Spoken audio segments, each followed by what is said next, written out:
श्री गणेशाय नमः। श्री गुरुभ्यो नमः।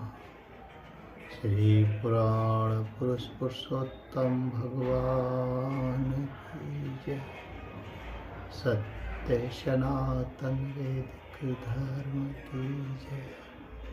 नर्मदा माई की जय। गंगा माई की जय। शिप्रा माई की जय। सरस्वती माई की जय। गौ माता की जय। भारत माता की जय। श्रीमद्भागवत महापुराण 48वां अध्याय 10वां स्कंद अक्रूर जी की ब्रज यात्रा। श्री सुखदेव जी कहते हैं, परीक्षित, महामती अक्रूर जी भी वह रात मथुरापुरी में बिताकर प्रातः काल होते ही रथ पर सवार हुए और नंद बाबा के गोकुल की ओर चल दिए। परम भाग्यवान अक्रूर जी ब्रज की यात्रा करते समय मार्ग में कमल नयन भगवान श्री कृष्ण की परम प्रेममयी भक्ति से परिपूर्ण हो गए। वे इस प्रकार सोचने लगे, मैंने ऐसा कौन सा शुभ कर्म किया है,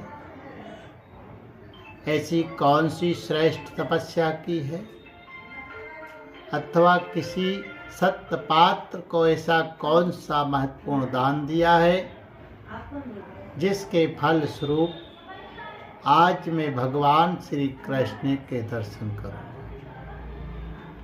मैं बड़ा विषयी हूँ। ऐसी स्थिति में बड़े बड़े सात्विक पुरुष भी जिनके गुणों का ही गान करते रहते हैं, दर्शन नहीं कर पाते। उन भगवान के दर्शन मेरे लिए अत्यंत दुर्लभ है।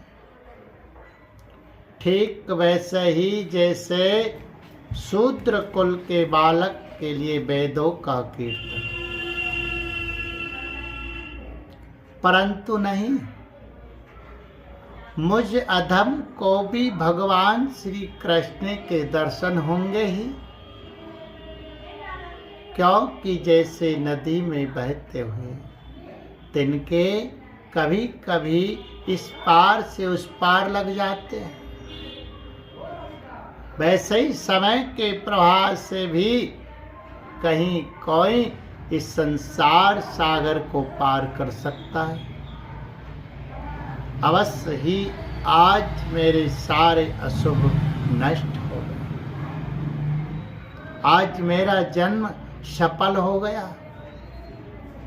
क्योंकि आज मैं भगवान के उन चरण कमलों में साक्षात नमस्कार करूंगा, जो बड़े बड़े योगी यतियों के भी केवल ध्यान के विषय है। अहो, कंस ने तो आज मेरे ऊपर बड़ी कृपा की। उसी कंस के भेजने से मैं इस भूतल पर अवतीर्ण स्वयं भगवान के चरण कमलों के दर्शन पाऊंगा, जिनके नख मंडल की कांति का ध्यान करके पहले युगों के ऋषि महर्षि इस अज्ञान रूप अपार अंधकार राशि को पार कर चुके हैं। स्वयं वही भगवान तो अवतार ग्रहण करके प्रकट हुए हैं। ब्रह्मा, शंकर, इंद्र आदि बड़े बड़े देवता जिन चरण कमलों की उपासना करते रहते हैं, स्वयं भगवती लक्ष्मी एक क्षण के लिए भी जिनकी सेवा नहीं छोड़ती, प्रेमी भक्तों के साथ बड़े बड़े ज्ञानी भी जिनकी आराधना में संलग्न रहते हैं, भगवान के वे ही चरण कमल गौओं को चराने के लिए ग्वाल वालों के साथ वन वन में विचरते हैं। वे ही सुर मुनि वंदित श्री चरण गोपियों के वक्ष स्थल पर लगी हुई केसर से रंग जाते हैं, चिन्हित हो जाते हैं। मैं अवश्य उनका दर्शन करूंगा। मरकतमणि के समान सुस्निग्ध कांतिमान उनके कोमल कपोल हैं। तोते की ठोर के समान नुकीली नासिका है। होठों पर मंद मंद मुस्कान, प्रेम भरी चितवन, कमल से कोमल रत्नारे लोचन और कपोलों पर घुंघराली अलकें लटक रही है। मैं प्रेम और मुक्ति के परम दानी श्री मुकुंद के उस मुख कमल का आज अवश्य दर्शन करूंगा, क्योंकि हरिण मेरी दाईं ओर से निकल रहे हैं। भगवान विष्णु पृथ्वी का भार उतारने के लिए स्वेच्छा से मनुष्य की सी लीला कर रहे हैं। वे संपूर्ण लावण के धाम है, सौंदर्य की मूर्तिमान निधि है। आज मुझे उन्हीं का दर्शन होगा, अवश्य होगा। आज मुझे सहज में ही आंखों का फल मिल जाएगा। भगवान इस कारण रूप जगत के दृष्टा मात्र है, और ऐसा होने पर भी दृष्टापन का अहंकार उन्हें छू तक नहीं गया। उनकी चिन्मयी शक्ति से अज्ञान के कारण होने वाला भेद भ्रम अज्ञान सहित दूर से ही निरस्त रहता है। वे अपनी योग माया से ही अपने आप में भ्रू विलास मात्र से प्राण, इंद्रिय और बुद्धि आदि के सहित अपने स्वरूप भूत जीवों की रचना कर लेते हैं, और उनके साथ वृंदावन की कुंजों में तथा गोपियों के घरों में तरह तरह की लीलाएं करते हुए प्रतीत होते हैं। जब समस्त पापों के नाशक उनके परम मंगलमय गुण, कर्म और जन्म की लीलाओं से युक्त होकर वाणी उनका गान करती है, तब उस गान से संसार में जीवन की स्फूर्ति होने लगती है, शोभा का संचार हो जाता है। सारी अपवित्रताएं धुलकर पवित्रता का साम्राज्य छा जाता है। परंतु जिस वाणी से उनके गौण लीला और जन्म की कथाएं नहीं गाई जाती, वह तो मुर्दों को भी शोभित करने वाली होने पर भी नहीं के समान व्यर्थ है। जिनके गुणगान का ही ऐसा महत्तम है, वे ही भगवान स्वयं यदुवंश में अवतीर्ण हुए हैं। इसलिए अपनी ही बनाई मर्यादा का पालन करने वाले श्रेष्ठ देवताओं का कल्याण करने के लिए वे ही परम ऐश्वर्यशाली भगवान आज ब्रज में निवास कर रहे हैं, और वहीं से अपने यश का विस्तार कर रहे हैं। उनका यश कितना पवित्र है। आहो, देवता लोग भी उस संपूर्ण मंगलमय यश का गान करते रहते हैं। इसमें संदेह नहीं कि आज मैं अवश्य ही उन्हें देखूंगा। वे बड़े बड़े संतों और लोकपालों के भी एकमात्र आश्रय है, सबके परम गुरु है, और उनका रूप सौंदर्य तीनों लोकों के मन को मोह लेने वाला है। जो नेत्र वाले हैं उनके लिए वे आनंद और रस की चरम सीमा है। इसी से स्वयं लक्ष्मी जी भी जो सौंदर्य की अधीश्वरी है, उन्हें पाने के लिए ललकती रहती है। तो मैं उन्हें अवश्य देखूंगा, क्योंकि आज मेरा मंगल प्रभात है। आज मुझे प्रातः काल से ही अच्छे अच्छे शकुन दिख रहे हैं। जब मैं उन्हें देखूंगा तब सर्वश्रेष्ठ पुरुष बलराम तथा श्री कृष्ण के चरणों में नमस्कार करने के लिए तुरंत रथ से कूद पड़ूंगा, उनके चरण पकड़ लूंगा। ओहो, उनके चरण कितने दुर्लभ है। बड़े बड़े योगी यति आत्म साक्षात्कार के लिए मन ही मन अपने हृदय में उनके चरणों की धारणा करते, और मैं तो उन्हें प्रत्यक्ष पा जाऊंगा और लौट जाऊंगा उन पर, उन दोनों के साथ ही उनके वनवासी सखा एक एक ग्वाल वाल के चरणों की भी वंदना करूंगा। मेरे अहोभाग्य, जब मैं उनके चरण कमलों में गिर जाऊंगा तब क्या वे अपना कर कमल मेरे सिर पर रख देंगे? उनके वे कर कमल उन लोगों को सदा के लिए अभय दान दे चुके हैं जो काल रूपी सांप के भय से अत्यंत घबरा कर उनकी शरण चाहते और शरण में आ जाते हैं। इंद्र तथा दैत्यराज बलि ने भगवान के उन्हीं कर कमलों में पूजा की भेंट समर्पित करके तीनों लोकों का प्रभुत्व इंद्रप्रद प्राप्त कर लिया। भगवान के उन्हीं कर कमलों ने, जिनमें से दिव्य कमल की सी सुगंध आया करती है, अपने स्पर्श से रास लीला के समय ब्रज युवतियों की सारी थकान मिटा दी थी। मैं कंस का दूत हूं, उसी के भेजने से उनके पास जा रहा हूं। कहीं वे मुझे अपना शत्रु तो ना समझ बैठेंगे। राम राम, वे ऐसा कदापि नहीं समझ सकते, क्योंकि वे निर्विकार है, सम है, अच्युत है, सारे विश्व के साक्षी है, सर्वज्ञ है। वे चित्त के बाहर भी है और भीतर भी।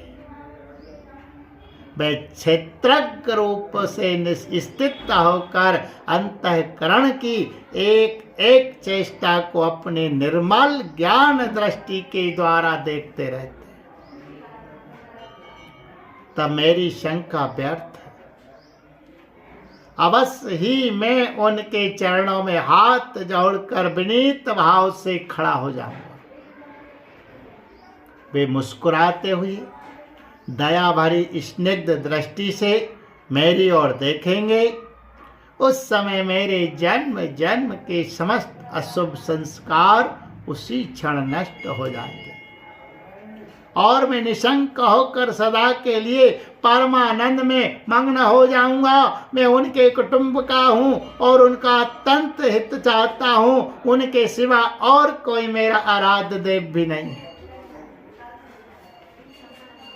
ऐसी स्थिति में वे अपनी लंबी लंबी बाहों से पकड़कर मुझे अवश्य अपने हृदय से लगा लेंगे। आहा, उस समय मेरी तो देह पवित्र होगी ही, वह दूसरों को भी पवित्र करने वाली भी बन जाएगी और उसी समय उनका आलिंगन प्राप्त होते ही मेरे कर्ममय बंधन, जिनके कारण मैं अनादिकाल से भटक रहा हूं, टूट जाएंगे। जब वे मेरा आलिंगन कर चुकेंगे और मैं हाथ जोड़ सिर झुकाकर उनके सामने खड़ा हो जाऊंगा, तब वे मुझे चाचा क्रूर इस प्रकार कहकर संबोधन करेंगे। क्यों ना हो, इसी पवित्र और मधुर यश का विस्तार करने के लिए ही तो वे लीला कर रहे हैं।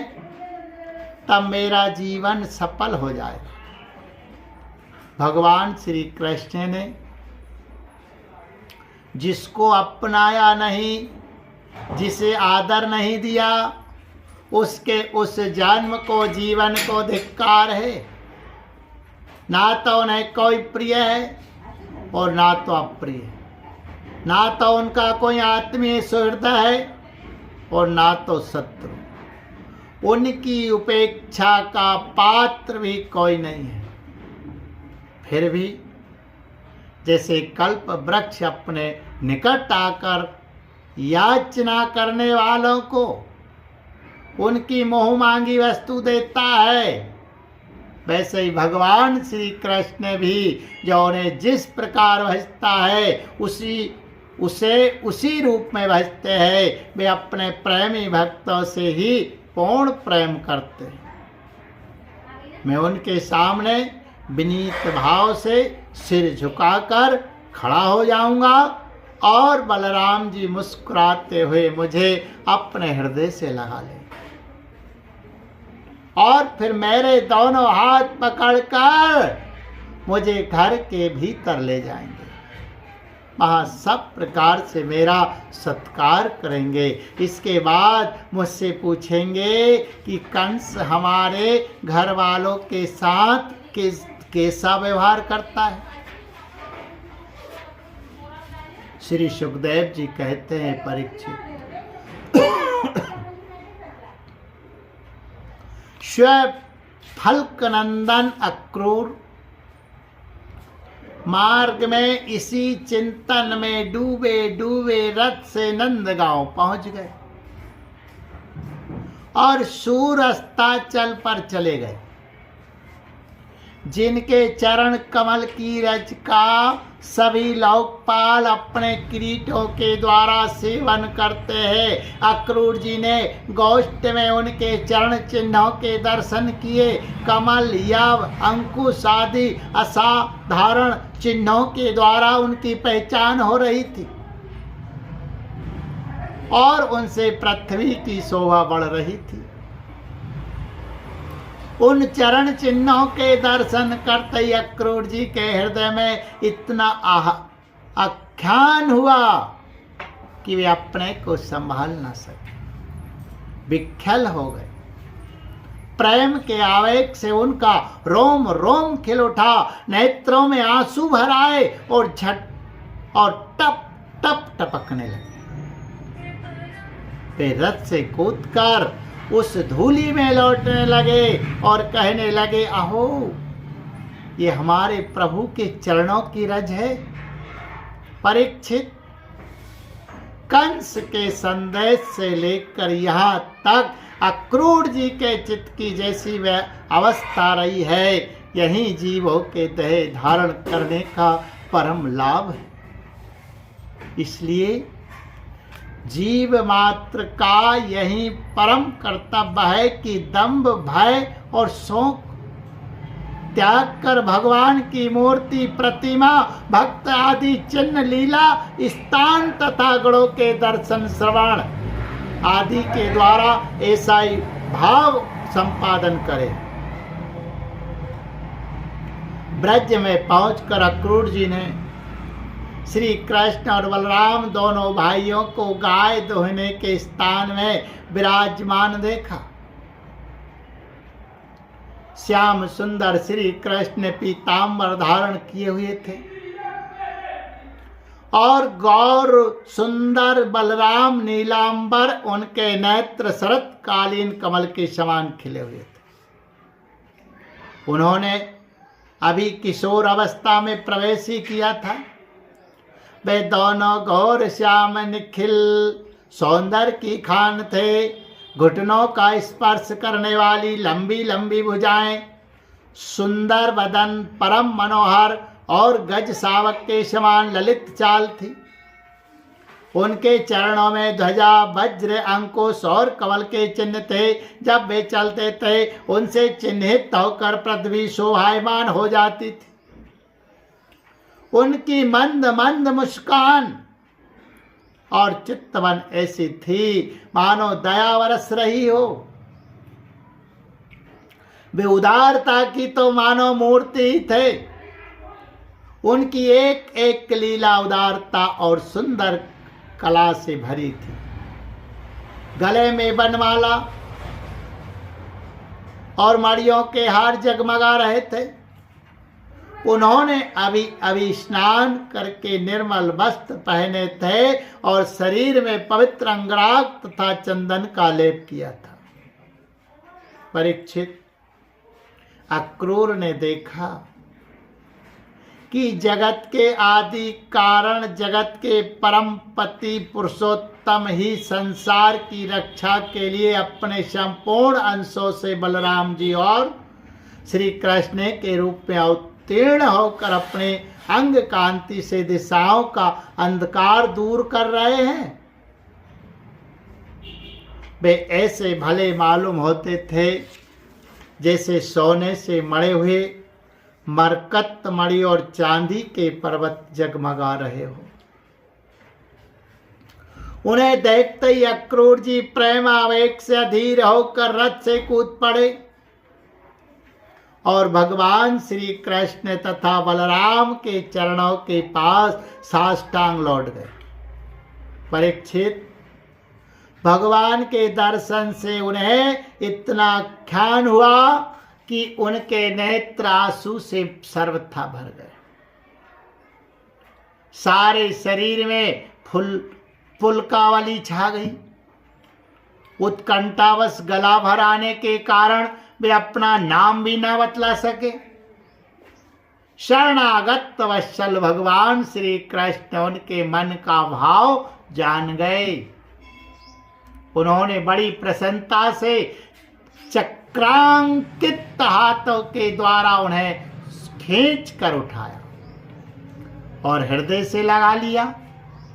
इसके बाद जब वे परम मनस्वी श्री बलराम जी के सामने विनीत भाव से खड़े हो गए, तब उन्होंने उनको गले लगा लिया और उनका एक हाथ श्री कृष्ण ने पकड़ा तथा दूसरा बलराम जी ने।